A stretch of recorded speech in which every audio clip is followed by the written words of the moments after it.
తాకట్లో ఉన్న మీ బంగారాన్ని విడిపించి ఆ రోజు ఆన్లైన్ రేటుకి కొంటాం. Sharma gold company. శ్రీ గురుభ్యో నమః. మహాగణాధిపతి నమః. శివాయ గురు నమః. శ్రీ కామేశ్వరి నమః. సుమన్ టీవీ ప్రేక్షకులకి శుభోదయ శుభాకాంక్షలు. నేను మీ సోమేశ్వర్ శర్మ.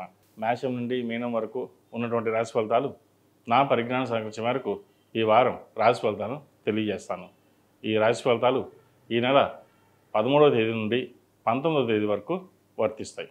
ముందుగా గోచారం. వృషభంలో శుక్రుడు, మిథునంలో రవి గురువులు, కర్కాటకంలో బుధుడు, కన్యలో కుజకేతువులు, కుంభంలో రాహువు, మీనంలో శని.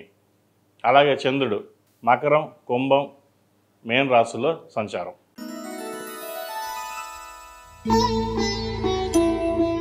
తులారాశి వారికి ఈ వారం చాలా బాగుందని చెప్పచ్చు. కొత్త ప్రాజెక్టులు అలాగే కాంట్రాక్ట్ మీద సైన్ ఈ వారం జరుగుతుంది. రావాల్సిన బెనిఫిట్స్ ఏవైతే ఉన్నాయో వస్తాయి. గత కొంతకాలంగా వ్యాపారాన్ని నష్టాల్లో చూస్తున్న వారికి కొంత ఊరటనిచ్చే అవకాశం అని చెప్పచ్చు. వాటిని సద్వినియోగపరచుకోండి.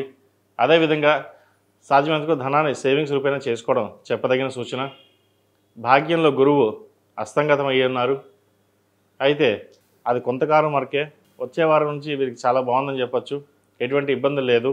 కాబట్టి ఇప్పుడు ఏవైతే బిజినెస్లో చిన్న చిన్న ఇబ్బందులు ఏవైతే ఉన్నాయో అవి తొలగిపోయే అవకాశం కూడా గోచరిస్తోంది. కొత్త ప్రాజెక్ట్ కోసం ప్రయత్నిస్తున్న వారికి అనుకూలంగా ఉందని చెప్పచ్చు. అదేవిధంగా వృత్తి ఉద్యోగాల పరంగా సానుకూల పరిస్థితులు గోచరిస్తోంది. రాశ్యాధిపతి అష్టమాధిపతి శుక్రుడు అష్టమంలో ఉన్నారు. ప్రయాణాల విషయంలో కొన్ని జాగ్రత్తలు తీసుకోవాలి. అష్టమంలో శుక్రుడు బలంగానే ఉన్నారు వీరికి. భాగ్యంలో రవి గురువులు, దశమంలో బుధుడు, ఏకాదశంలో కుజకేతువులు. లాభాల విషయంలో చేదాకా వచ్చి వెళ్ళిపోవడం కూడా ఉంటుంది. ఓ ప్రాజెక్ట్ వస్తుంది అనుకుంటాం, మళ్ళీ వెనక్కి వెళ్ళిపోవడం. ఇది అందరికీ కాదండి, కొంతమందికి మటుకే. కొంతమందికి బాగుందని చెప్పచ్చు, కొంతమందికి మటుకి కష్టపడిన దానికి ఫలితం కూడా తక్కువగా ఉంటుంది మీకు. కాకపోతే ఎటువంటి ఇబ్బందులు ఉండదు. లోన్ల విషయంలో ఎప్పటి నుంచో లోన్ మంజూరు అవ్వలేదు అనుకున్న వాళ్ళకి లోన్ వస్తుంది. అదేవిధంగా దాని వ్యాపారాన్ని ముందుకు తీసుకెళ్ళడానికి కోసం మీ వంతు మీరు కృషి చేస్తారు. భాగస్వామ్య వ్యాపారాల్లో కొంతవరకు నష్టం వాటిల్లే అవకాశం ఉంది. సాధ్యమైనంత వరకు మీ సొంతంగా చేసే వ్యాపారాలు ఏవైతే ఉన్నాయో అవి లాభాల దిశగా ఉంటుంది. భాగస్వామ్య వ్యాపారాల మటుకి కొంత నష్టం వాటిల్తుంది. అవి జాగ్రత్త వహించండి. అదేవిధంగా వివాహాది శుభకార్యాల విషయంలో ఒక కొలిక్కి వస్తుంది, మంచి సంబంధం కుదురుతుంది. ఎప్పటి నుంచో సంబంధాల కోసం ఇంకా చూసి ఇంకా సంబంధం కుదరదేమో అన్న భావన ఏర్పడే వాళ్ళకి ఈ వారం మంచి సంబంధం కుదిరే అవకాశం గోచరిస్తోంది. అదేవిధంగా సంతాన సంబంధ విషయ వ్యవహారాలు చక్కగా ఉన్నాయి. సంతానం అభివృద్ధి ఉంటుంది. సంతానంలో ఒకరికి ప్రభుత్వ ఉద్యోగం వచ్చే అవకాశం గోచరిస్తోంది. అదేవిధంగా విదేశాలకు వెళ్ళాలనుకునే వారికి ప్రయత్నాలు చేసుకోవచ్చు, మంచి ఫలితం ఉంటుంది. అలాగే విదేశాల్లో ఉన్న వారు ఉద్యోగం కోసం ప్రయత్నిస్తున్న వారికి మంచి అవకాశాలు కూడా కలిసి వస్తాయి. ప్రస్తుతానికి వీరికి పంచమంలో రాహు, 6వ శని ఉన్నారు. ఆరోగ్యరీత్యా ఏవైతే ఇబ్బందులు ఉన్నాయో అవి తొలగిపోతాయి. ఆరోగ్యం కుదుటపడుతుంది. అయితే సంతానం యొక్క ఆరోగ్య విషయంలో కొన్ని జాగ్రత్తలు తీసుకోవాలి. సంతానం కోసం ప్రయత్నిస్తున్న వారికి మంచి ఫలితాలు ఉన్నా కూడా చిన్న చిన్న డిస్టర్బెన్స్ ఉండే అవకాశం గోచరిస్తుంది. వాటి విషయంలో డాక్టర్ సలహాలు సూచనలు తీసుకోవడం చెప్పదగిన సూచన. అదేవిధంగా గృహ నిర్మాణం సంబంధించిన విషయవహారాలు సానుకూలపడతాయి. కాంట్రాక్ట్లు, రియల్ ఎస్టేట్ రంగంలో ఉన్న వారికి అనుకూలంగా ఉందని చెప్పచ్చు. సినీ ఫీల్డ్ రంగంలో ఉన్న వారికి చక్కగా ఉంది. వ్యాపారస్తులకు బాగుంటుంది. రాజకీయ రంగంలో ఉన్న వారికి అనుకూలమైన పరిస్థితులు గోచరిస్తోంది. మొత్తం మీద గడిచిన కొన్ని వారాల కంటే ఈ వారం వీరికి సాధ్యమైనంతవరకు బాగుందనే చెప్పవచ్చు. ఒకటి, మన సంకల్పం, ధైర్యం. మీ ధైర్యమే మిమ్మల్ని ముందుకు నడిపిస్తుంది. సాధ్యమైనంతవరకు నిరాశ పడకుండా ముందుకు వెళ్ళండి. చక్కగా మంచి ఫలితాలు సంప్రాప్తిస్తాయి. ఈ రాష్ట్రంలో జన్మించిన విద్యార్థులకు మంచి కాలం అని చెప్పచ్చు. విదేశీ సంబంధించిన విషయ వ్యవహారాలు సానుకూలపడతాయి. చతుర్థ పంచమాధిపతి అయిన శని 6వ బలంగా ఉన్నారు. అదేవిధంగా అష్టమంలో శుక్రుడు కూడా బలంగానే ఉన్నారు. రావాల్సిన బెనిఫిట్స్ అన్నీ చక్కగా ఉంటుంది. వచ్చిన అవకాశాలు కలిసి వస్తాయి. ప్రయాణాలు లాభిస్తాయి కూడా వీరికి. అదేవిధంగా డబ్బు ఖర్చు పెట్టేటప్పుడు కొన్ని జాగ్రత్తలు తీసుకోవాలి. సాధ్యమైనంత వరకు సేవింగ్స్కి వెళ్ళడం చెప్పదగినది. ఏకాదశంలో లాభస్థానంలో కుజకేతువులు ఉన్నారు. లాభాలు వచ్చినట్టు వచ్చి వెళ్ళిపోతుంటాయి. లాభాలు తక్కువ ఉంటాయి, వ్యయం ఎక్కువగా ఉంటుంది. వ్యయాధిపతి బుధుడు దశమంలో ఉన్నారు. వృత్తికారకంలో ఉన్నారు. బుధుడు దశమంలో అంత బలంగా లేరు వీరికి. కాబట్టి స్థిరమైన నిర్ణయాలు తీసుకోలేకపోతారు. ఏదైనా నిర్ణయం తీసుకుందామంటే ముందుకు వెళ్దామా లేదా ఉందామా లేదా ఒక ధైర్యం చేసి వెళ్దామా అన్న ఆలోచన కూడా వీరికి ఉండదు. కాబట్టి ఒక నిర్ణయాలు తీసుకునేటప్పుడు నిపుణుల సలహాలు తీసుకోవడం, అది భాగస్వామి కావచ్చు లేదా బయట వాళ్ళు కావచ్చు, ఎవరైనా సరే సలహాలు తీసుకుని ముందుకు వెళ్ళండి. అంటే వాళ్ళు మనకు సలహాలు చెప్పడం ఏంటి, మనకు తెలియదా అనే భావన కూడా మీకు ఏర్పడవచ్చు. కొన్ని విషయాలలో సలహాలు తీసుకుని వెళ్ళడం వల్ల లాభించగలుగుతారు. పెద్ద నష్టం నుంచి చిన్నగా నష్టం వాటిల్లుతుంది లేదా నష్టం లేకుండా ఉంటుంది. అటువంటి విషయాల్లో కొన్ని జాగ్రత్తలు తీసుకోండి. అదేవిధంగా ఈ రాశిలో జన్మించిన స్త్రీలకు వృత్తి ఉద్యోగాల పరంగా వ్యాపార పరంగా బాగుంది. ఆరోగ్యరీత్యా కూడా ఇబ్బందులు ఏమి ఏర్పడవు. ప్రభుత్వ ఉద్యోగం కోసం ప్రయత్నిస్తున్న వారికి చక్కగా రాణించగలుగుతారు. రాత పరీక్షలో పాస్ అవుతారు. ఎప్పటి నుంచో ప్రభుత్వ ఉద్యోగం కోసం సంవత్సరాలుగా వెయిట్ చేస్తున్న వారికి ఇది శుభకాలం అని చెప్పచ్చు. మంచి అవకాశాలు కలిసి వస్తాయి. ప్రస్తుతం గురువు కంబస్ట్ అయినా వచ్చే వారం నుంచి గురువు బాగుంటారు. గురువు పంచమాధిపతి అయిన తులారాశి మీద గురు దృష్టి ఉండడం వల్ల కొన్ని మంచి ఫలితాలు సంప్రాప్తిస్తాయి. అటు వ్యాపార పరంగాను, ఇటు ఉద్యోగ పరంగాను, ఆరోగ్యపరంగాను అన్ని రకాలుగాను మంచి అవకాశాలు వచ్చే విధంగా గోచరిస్తోంది. ఎటువంటి ఇబ్బందులు పడాల్సిన అవసరం లేదు. కాకపోతే మనోధైర్యమే ఉండాలి. మనోధైర్యం కలిగిన వాళ్ళకి ఎటువంటి ఇబ్బందులు ఉండవు. మీరు పైనకి బాగానే ఉంటారు, కానీ లోపల వచ్చేసరికి ఏముంటో ఎలా ఉంటుందో, బాగుంటుందా బాగుండదా అనే ఆలోచనల డీప్ థింకింగ్ ఎక్కువగా ఉంటుంది. ఈ ఆలోచనలు పక్కన పెట్టాలి. ఎందుకంటే సహజంగా మీరు ఆరోగ్యవంతులే, కానీ ఈ ఆలోచనల వల్ల ఇంటర్నల్గా హెల్త్ పాడే అవకాశం కూడా లేకపోలేదు. ఈ రాశివారు ప్రతిరోజు ప్రతినిత్యం అమ్మవారికి కుబేర కుంకుమతో కానీ ఆరవరి కుంకుమతో కానీ పూజించండి. మంచి ఫలితాలు ఉంటాయి. ఇంద్రాణి రూపం మెడలో ధరించాలి. నరదిశ అధికంగా ఉంది. అదే మగవారైతే సౌర కంకణం ధరించడం చెప్పదగిన సూచన.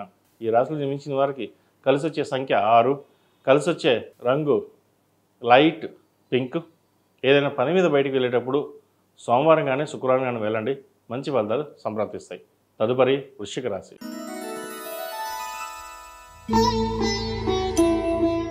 వృశ్చిక రాశి వారికి ఈ వారం చాలా బాగుందని చెప్పచ్చు. పంచమంలో శని బలంగా ఉన్నారు.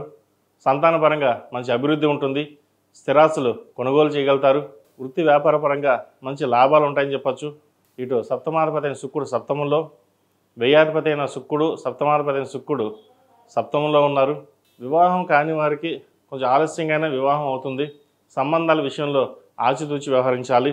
అదే వ్యాపార విషయంలో వృత్తి ఉద్యోగాల పరంగా వీళ్ళు చక్కగా ఉందని చెప్పచ్చు. అష్టమంలో గురువు కంబస్ట్ అయ్యారు. అలాగే దశమాధిపతి అయిన రవి కూడా అష్టమంలోనే ఉన్నారు. ఆరోగ్యరీత్యా కొన్ని జాగ్రత్తలు తీసుకోవాలి. మెదడుకి సంబంధించి, హార్ట్కి సంబంధించి, లివర్కి సంబంధించిన విషయంలో కొన్ని జాగ్రత్తలు తీసుకోవాలి. ఇండైజెషన్ కావచ్చు, అసిడిటీ కావచ్చు. ముఖ్యంగా స్త్రీలు అయితే యూట్రస్ సంబంధించిన ఇబ్బందులు పెట్టే అవకాశం గోచరిస్తోంది. వాటి విషయంలో జాగ్రత్తలు తీసుకోండి. అదేవిధంగా విదేశీకి సంబంధించిన విషయ వ్యవహారాలు సానుకూలంగా ఉన్నాయి. ఒక భూమిని కొనుగోలు చేద్దామని ఎప్పటి నుంచో కలగంటారు. అది ఈ వారం నెరవేరుతుంది. అదేవిధంగా స్వగృహం కోసం ఎవరైతే ప్రయత్నం చేస్తున్నారో ఈ వారం ప్రయత్నాలు ప్రారంభించవచ్చు.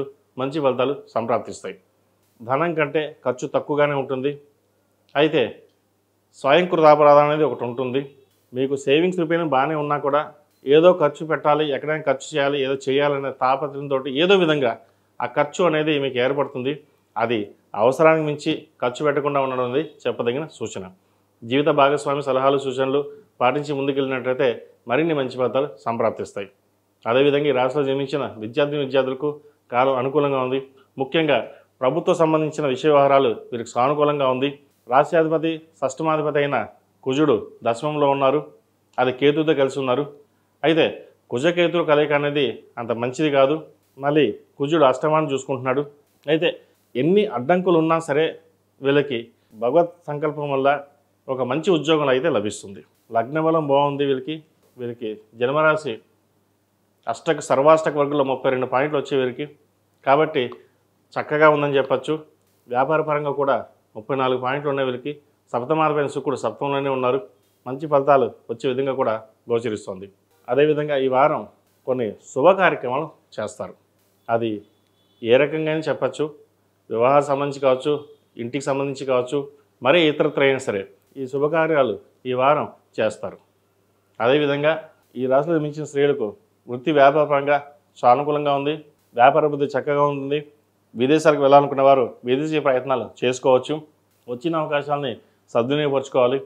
మీ తెలివితేటలతోటి అందరినీ మెప్పించగలుగుతారు. అయితే ఇక్కడ చిన్న ఇబ్బంది ఏంటంటే నరదిష్టి అధికంగా ఉంటుంది. మీరు బాగా సంపాదిస్తున్నారని, మీరు ఎవరిని పట్టించుకోవట్లేదని ఒక భావన మటుకు అందరిలోనూ ఏర్పడుతుంది. అది మీలో లేకపోయినా సరే జనాల దృష్టిలో మీరు అలాగే ఉన్నారని ఒక భావన ఏర్పడుతుంది. అది మన చేతిలో ఏమీ లేదు, మనం చక్కగానే ఉన్నాం కాబట్టి మనం పట్టించుకోవాల్సిన అవసరం లేదన్న ఒక ధోరణికి వస్తారు. అది అలాగే ఉండండి, మంచి ఫలితాలు సంప్రాప్తిస్తాయి. ఈ రాశిలో జన్మించిన వారికి ప్రతిరోజు ప్రతినిత్యం మొగలు పువ్వు కుంకుమతోటి అమ్మవారిని పూజించండి. ప్రతిరోజు ప్రతినిత్యం ఓం నమో నారాయణ ఒత్తులతోటి దీపారాధన చేయండి. ఎందుకంటే చాతుర్మాసం ప్రారంభమైంది. ఈ 4 నెలలు ఓం నమో నారాయణ ఒత్తులతోటి నువ్వుల నూనె పోసి దీపారాధన చేయడం అనేది ఎంతో శ్రేష్టం. ఇది ఆ విష్ణుమూర్తి అనుగ్రహం మనందరికీ కలుగుతుంది. మనకి ఎన్ని అవాంతరాలైనా ఎన్ని వచ్చినా సరే భగవత్ సంకల్పం అనేది ఎంతో ముఖ్యం. భగవత్ అనుగ్రహం ఎంత ఉంటే అన్ని మంచి ఫలితాలు ఉంటాయి. కాబట్టి మనం చేసే చిన్న చిన్న ఏవైతే ఉన్నాయో అది చక్కగా చేసుకోండి. విష్ణు సహస్రనామ పారాయణం కానీ వినడం కానీ చదవడం కానీ చేయండి, మంచి ఫలితాలు సంప్రాప్తిస్తాయి. ఈ రాశిలో జన్మించిన వారికి కలిసి వచ్చే సంఖ్య 7, కలిసి వచ్చే రంగు రెడ్. ఏదైనా పని మీద బయటికి వెళ్ళేటప్పుడు సోమవారం కానీ శుక్రవారం కానీ వెళ్ళండి, మంచి ఫలితాలు సంప్రాప్తిస్తాయి.